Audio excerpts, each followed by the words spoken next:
좋아요와 구독하기는 사랑입니다. 안녕하세요. 반갑습니다. 부동산입니다. 7월 30일 월요일 새로운 한 주가 시작됐습니다. 이제 이번 주에는 8월달도 시작되네요. 더운 날씨죠. 제가 있는 골목에도 사람들이 별로 없어요. 점심시간 됐는데 조용합니다. 다들 휴가 가신 것 같아요. 아마도 이런 분위기가 조금 이어지겠죠. 휴가들 잘 다녀오시고요. 더운 계절이긴 합니다만 힘내서 너무 길게는 안 읽고 짤막짤막하게 오늘도 부동산 뉴스 몇 가지 읽어보도록 하겠습니다. 좋아요와 구독하기는 사랑입니다.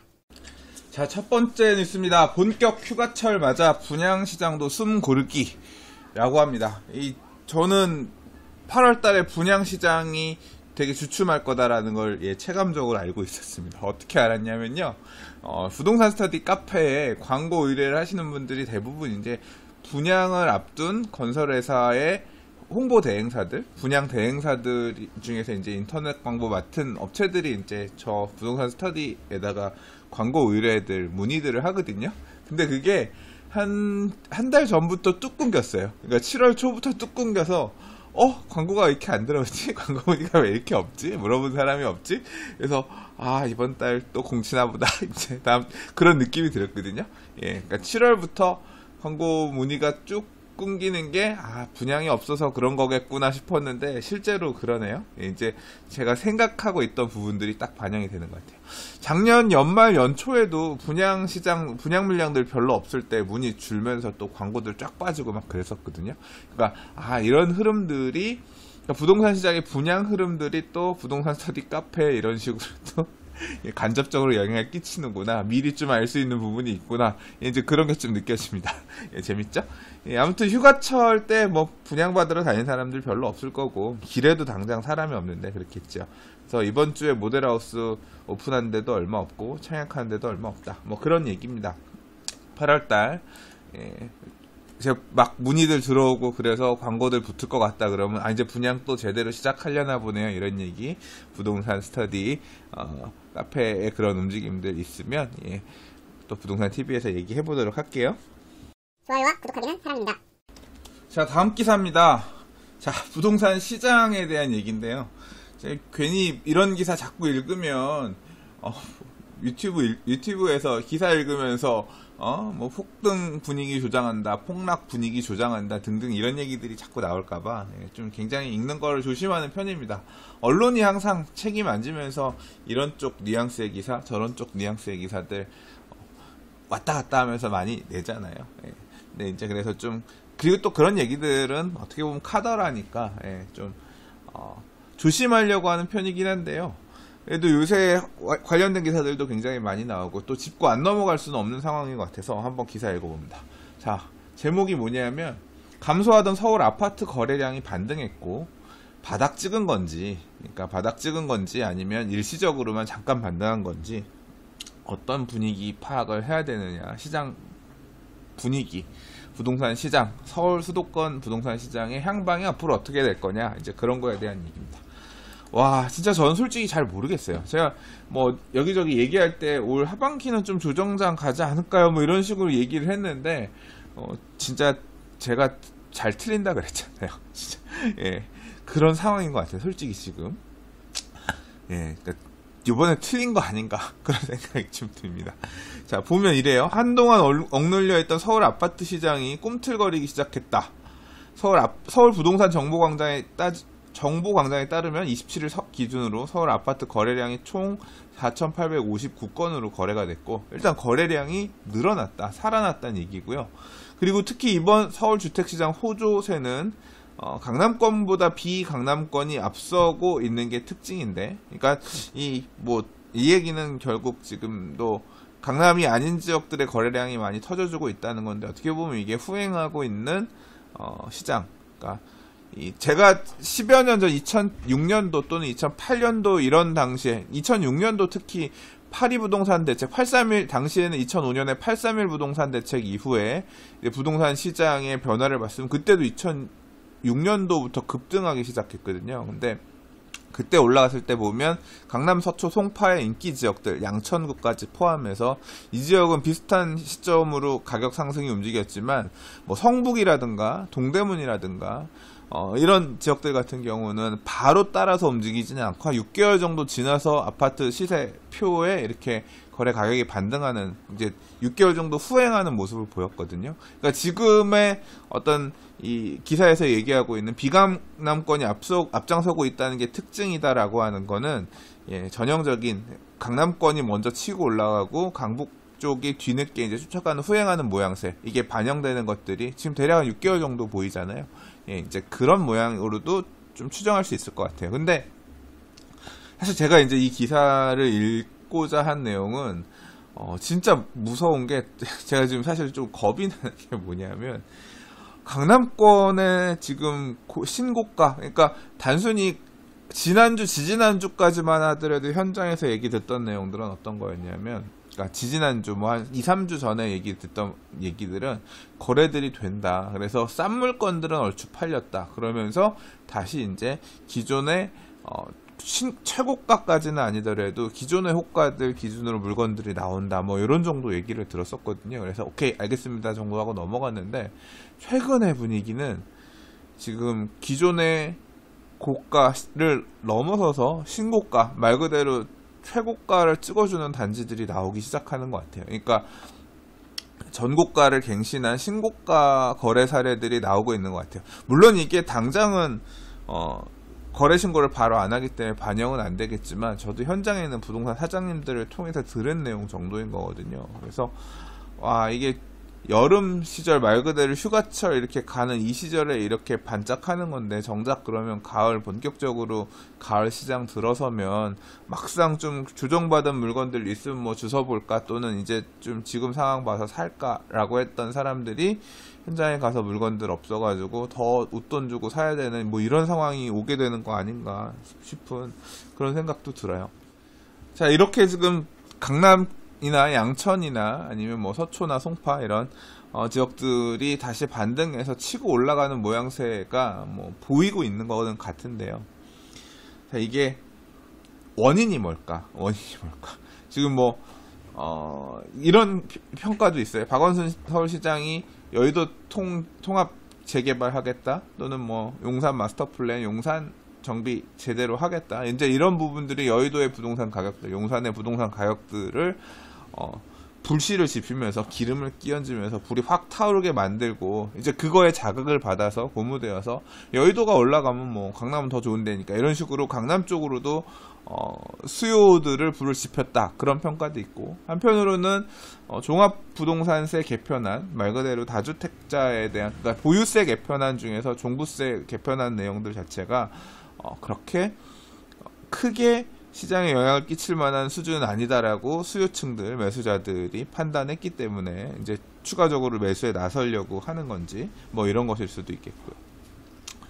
자, 그래서 시장이 어떻게 갈지는 저도 모르겠습니다. 저도 모르겠고 옆에서 보고 있는 입장인데, 뭐 전에도 말씀드렸지만 강남의 부동산 가격을 유심히 볼 수밖에 없는 이유는 뭐냐면, 강남의 부동산 가격이 더 올라갈 거다, 떨어질 거다, 이 부분에 대해서 예측을 하진 못하지만, 강남이 먼저 움직이면 결국 강남에 이어지는 뭐 강북 인기 지역, 마용성황, 뭐 마용성 이런 지역의 새 아파트들, 인기 지역의 새 아파트들은 시차를 두고서 멀지 않은 시간에 쫓아가면서 반등을 하더라, 이제 그런 모습들을 보여왔던 다른 지역들 투자 또는 뭐 매수하려는 사람들 입장에서는 보지 않을 수 없고, 그러면 그게 또 만약에 영향을 받아서 가격이 조정받으면 올라가면 다른 지역들 상대적으로 또 갭 메우기 하면서 그 이북에 있는 지역들도 쫓아가기 시작한다. 그런 부분을 때문에 계속 강남의 아파트 가격이 어떻게 변동되든지 봐야 된다, 그 말씀을 계속 드리는 겁니다. 작년에 강북 새 아파트 30평형대 10억 클럽 얘기가 있었지만, 지금은 이제 강북 30평형대 아파트 10억 클럽은 너무 흔해져가지고 지금은 성북구 또는 뭐 동대문구 이런 쪽에서 10억 클럽들이 나오기 시작했잖아요. 그러니까 당연히 마포, 용산, 성동에서 10억 클럽은 이미 옛날 얘기가 있어. 사실 이들 지역은 30평형대 10억 클럽이 아니라 20평형대 10억 클럽들이 이미 나왔고, 20평형대 10억 클럽들이 지금 확산되고 있는 상황인 거거든요.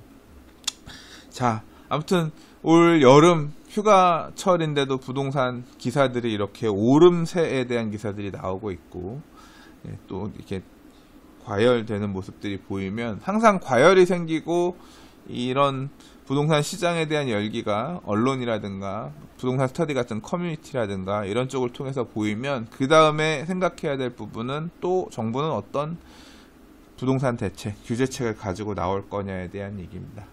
이제 그 부분도 작년에 파리 대책이었죠. 올해는 또 이제 어떤 대책이 나올지, 또 어떤 규제책들 강력하게 나올지. 저는 사실 이렇게 시장이 치고 올라가고 하면 또 어떤 말도 안 되는 또는 어떤 시장을 옥죄기 위한 규제책이 나올지 그게 사실 살짝 걱정이고 스트레스긴 하거든요. 그리고 가격이 이렇게 급등하는 모양새보다는 좀 선선하게 올라가는 쪽이 저는 좋다고 생각하는데, 왜 그게 좋은지 이유는 되게 많죠. 되게 많은데, 근데 지금 이렇게 급등을 하게 되면 또 시장 자체에도 악영향을 끼친다고 해야 되나? 그래서 아무튼 여러가지 또 머리가 아파오네요. 자, 아무튼 또 시장 동향들이나 이런 것들은 추가해서 보도록 하겠습니다. 좋아요와 구독하기는 사랑입니다. 자, 이번 기사는 지하상가 관련된 기사인데요. 우리 지하철역 같은 경우는 보통 유동인구가 되게 많죠. 왜냐하면 지하철 타러 가는 사람들이 많으니까. 그래서 지하철역 간 길 중에서 또 이제 광역상권이나 이런 데 보면 지하도 상가들 되게 많이 있죠. 여기가 이제 개인이 갖고 있는 땅이라기보다는 이제 국가 또는 이제 공공이 갖고 있는 땅이다 보니까, 이제 이 땅에 있는 임대 같은 경우는 결국 개인들이 소유하고 있는 게 아니니까 이 기관이랑 임대 계약을 맺고 임차인들이 임차를 하게 되는 그런 상황인 거죠. 근데 이제 임차인들 간에서 이렇게 임차권을 갖다가 전대하는 그런 형태, 임차권을 양도하는 그런 관행들이 있어 왔는데요. 이제 그러면서 권리금 양도 양수하는 그런 경우들이 되게 많고, 또 이런 상권으로서 보면 어떻게 보면 뭐 위치에마다 다르긴 하겠지만 굉장히 매출도 많고 좋은 상권인 경우들도 많이 있겠죠. 그러면 상권이 좋고 매출이 많이 나는 그런 자리라고 하면 권리금도 되게 많겠죠. 권리금도 엄청나게 많겠죠. 근데 서울 이 지하도 상가의 임차권 사고 팔기를 전면 금지하겠다. 그러니까 이 전대를 하거나, 전대라는 부분인지는 모르겠어요. 전대는 모르겠지만 일단 임차권을 양수하거나 양도하는 부분은 전면 금지된다. 장사를 그만두더라도 권리금을 받고 임차권을 팔 수 없는 형태로 그 내용이 확정됐나 봅니다. 그러니까 이제까지 관행적으로 인정해왔던 그런 부분들을 딱 엄격하게 막기로 했나 봐요. 임대 계약을 중도에 해지할 경우에는 임차인이 위약금을 물어야 하며, 빈 점포는 경쟁 입찰로 새 주인을 찾는 형태로 딱딱하게 원칙대로 이제 이 지하도 상가들을 관리해 나가기로 했나 봐요. 서울시는 지난 19일 서울특별시 지하도 상가 관리 조례 일부 개정 조례를 통해서 공포한 뒤 시행에 들어갔다고 합니다. 서울시 지하도 상가 관리 조례의 일부 개정 조례에서는 지난 20년간 허용되었던 지하도 상가 임차권, 양수, 양도를 전면 금지한다는 점이 명시가 되었고, 왜 이렇게 명시를 했느냐? 임차권, 양수, 양도 허용 조항으로 인해 불법 권리금이 발생했고, 공유재산, 그러니까 국가 공공이 갖고 있는 재산을 개인적으로 매매한다는 것은 사회적 형평성에 배치된다. 그래서 그리고 한편으로는 지방자치단체의 조례, 하위 조례인데, 하위 조례로서 임차 권리를 양도 양수하는 것을 허용한다는 것은 상위법인 공유재산 및 물품관리법에 위배된다는, 그러니까 공공이 갖고 있는 재산이 아마 공유재산인 의미인 것 같아요. 거기에 위반된다라고 하는, 상위법에 위반된다라고 하는 행정안전부의 유권 해석이 있었기 때문에 상위법에서 금지하고 있는 내용을 하위 조례에서 허용하는 것 자체가 배치된다. 그래서 고치라라고 한 부분을 반영해서 이제 앞으로는 서울시 지하도 상가의 경우에는 상가 세입자들이 임차권을 양도하거나 양수하는 부분이 허용이 안 될 것 같습니다. 근데 이 내용은 앞으로 굉장히 큰 파장을 일으킬 것 같은데요. 왜냐하면 이미 지금 들어가 있는 사람들 있잖아요. 권리금을 많이, 억대의 권리금들을 주고 들어가서, 그 다음에 들어가서 리모델링하고 인테리어 한다고 엄청나게 돈을 많이 납부한 사람들이 받고 나올 만한 이제 엑시트할 기회가 사라졌다는 얘기죠. 당장 기사에서도 그렇게 설명하고 있습니다.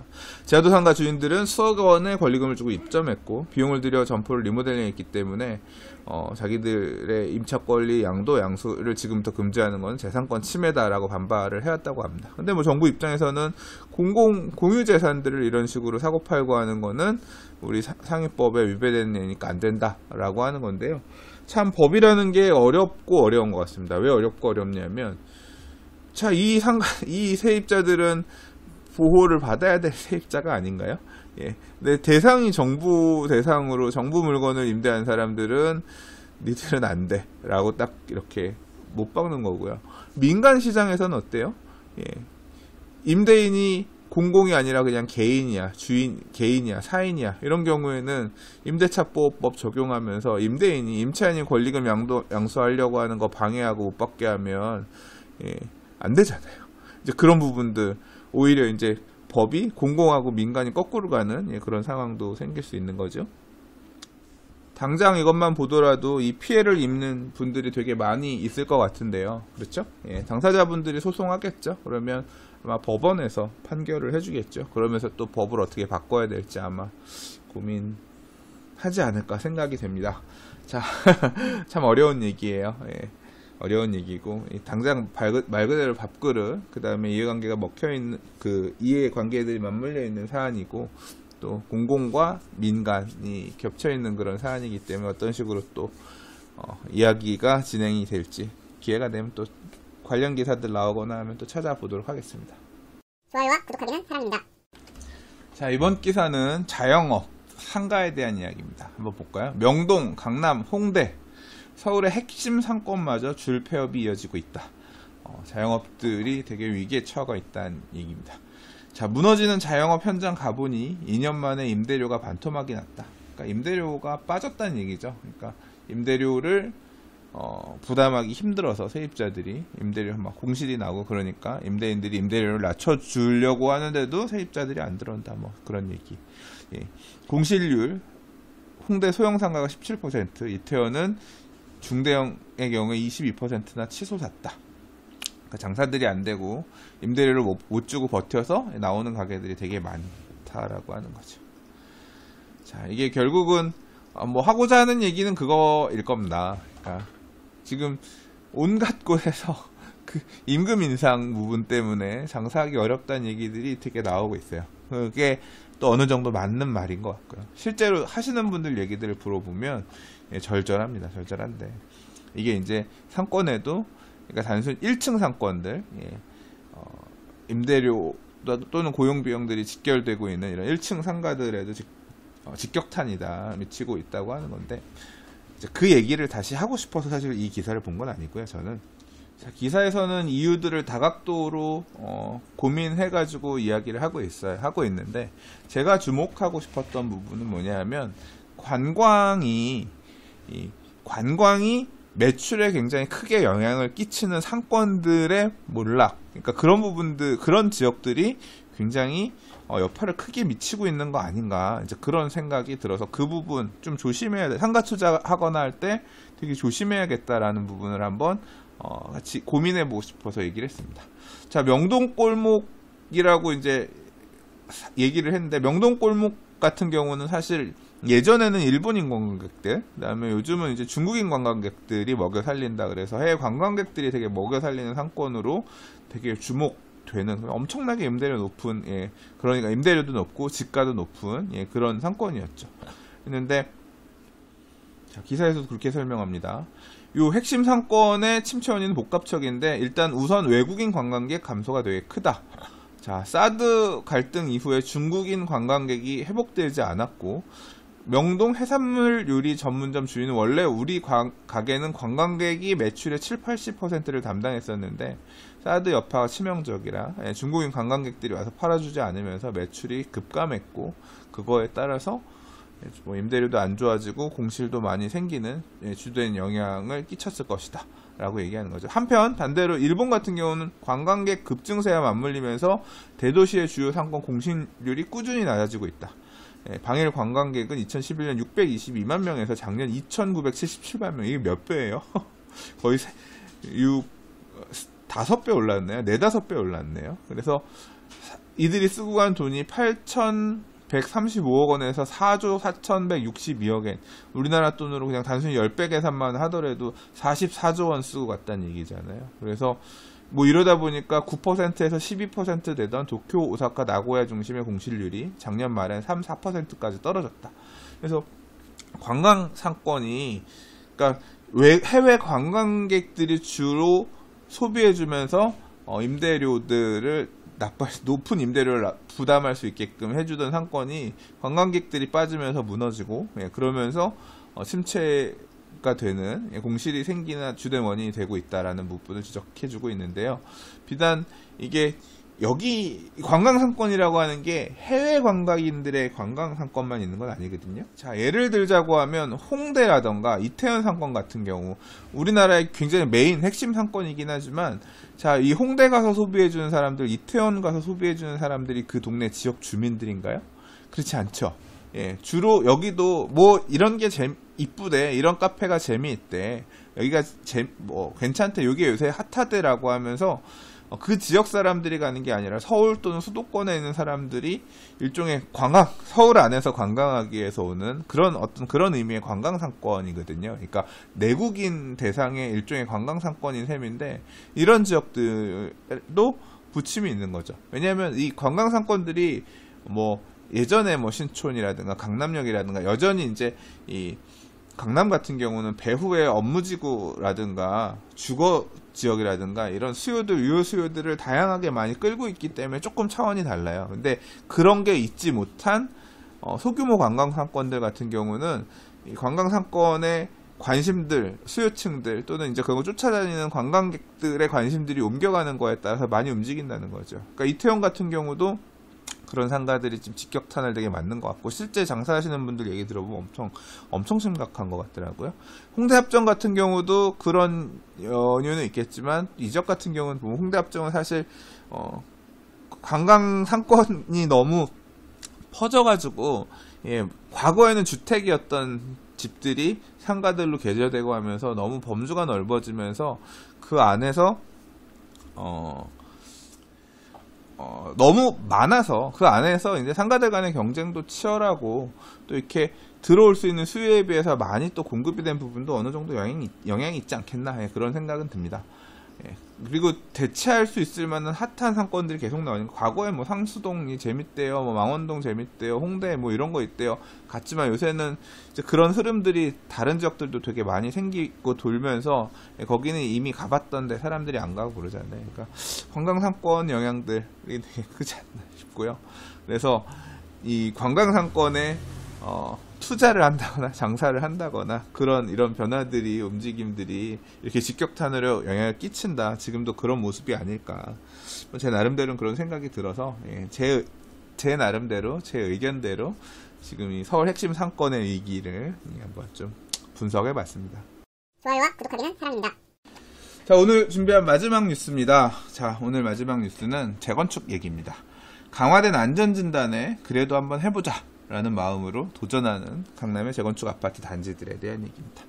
1978년에 지어진 아파트지만 정밀안전진단 통과하지 못한 여의도 광장 아파트가 시장에 굉장히 좀 충격을 줬죠.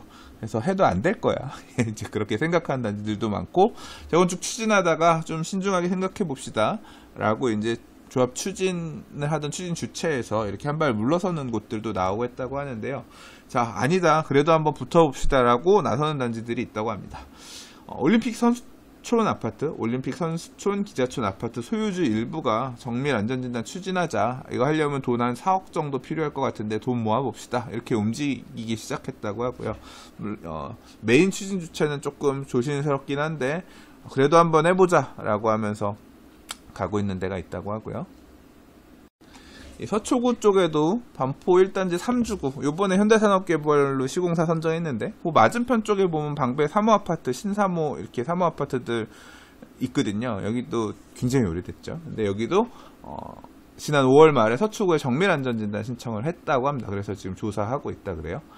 1970년대 중반에 지어져 준공된 지 40년을 이미 넘긴 아파트인데 어떻게 될지 일단 도전해본다. 우리도 그렇게 갔다고 하고, 부천 쪽 신곡 본동, 괴안동 쪽에 아파트 3곳도 안전진단 신청을 해서 결과가 나올 거라고 합니다. 이렇게 안전진단을 신청하는 단지들의 결과들이 구조안전 기준이 되게 중요하긴 하지만 어느 정도 아파트들이 통과한다라는 어떤 사례들이 나오고, 여기는 통과되네요, 이 정도 되면 통과 안 되네요, 이런 기준들이 나오면 아마 추가적으로 또 안전진단 바뀐 기준에 따라서 한번 해봅시다라는 데들도 나오고 하면서 앞으로의 재건축 시장, 또 재건축 투자 이런 쪽에서 하나의 기준들, 변수들 마련되면서 공부할 자료들이 될 수도 있겠다는 생각도 드네요. 재건축에 대한 규제들이 여전히 거센 반면에 한편으로는 또 이렇게 꾸준히 시도하는 단지들이 있다는 거 참고해서 보시면 좋을 것 같습니다. 좋아요와 구독하기는 사랑입니다. 자, 오늘은 제가 방송의 부동산 가격, 시장 흐름, 너무 무섭다, 이런 얘기를 했어요. 좀 세게 했는데, 제가 두려워하는 이유는 그거죠. 부동산 가격이 급등을 하면, 그냥 강남이 오르면 엄청나게 센 부동산 규제책이 또 나와요. 이제까지 우리가 겪어보지 못했던, 상상하지 못했던 또 그런 규제책이 나올지도 모르겠고요. 이 규제책이 시장의 기능을 잘 흐르게끔 하는 규제가 나오지 않겠죠. 시장의 기능을 아마 막는 규제가 나올, 그러니까 시장이 제대로 작동하지 못하게끔 하는 그런 규제들이 나올 거고, 이제 그게 나오면 또 부작용들 또 어떻게 나타날지, 또 그리고 시장 참여자들이 그 규제에 따라서 당장 지금 재건축 이런 것도 규제가 생기니까 조합원들이 팔지 못하는 그런 재산권 행사가 막히는 그런 규제가 생기고, 양도소득세가 강화되면 세금이 늘어나니까 또 팔지 못하는, 그 세금 내고는 내가 못 팔겠어요 라고 하는, 시장을 거스르는 그런 손발이 묶이는 그런 것들이 계속 더 심화돼서 나올 거잖아요. 그러니까 그런 거 자체가 그런 거를 고민해야 되는 자체가 되게 스트레스거든요. 그래서 사실 공포스럽긴 한데, 또 어떻게 올 가을, 겨울, 이 여름 날지 참 걱정스럽긴 합니다. 자, 또 이슈가 있고 나오면 그때그때 같이 또 고민하고 이 얘기 해보도록 하겠습니다. 오늘 또 들어주셔서 봐주셔서 감사합니다. 부동산TV 내일 또 열심히 해보도록 할게요. 좋아요와 구독하기는 사랑입니다. 감사합니다. 부동산이었습니다.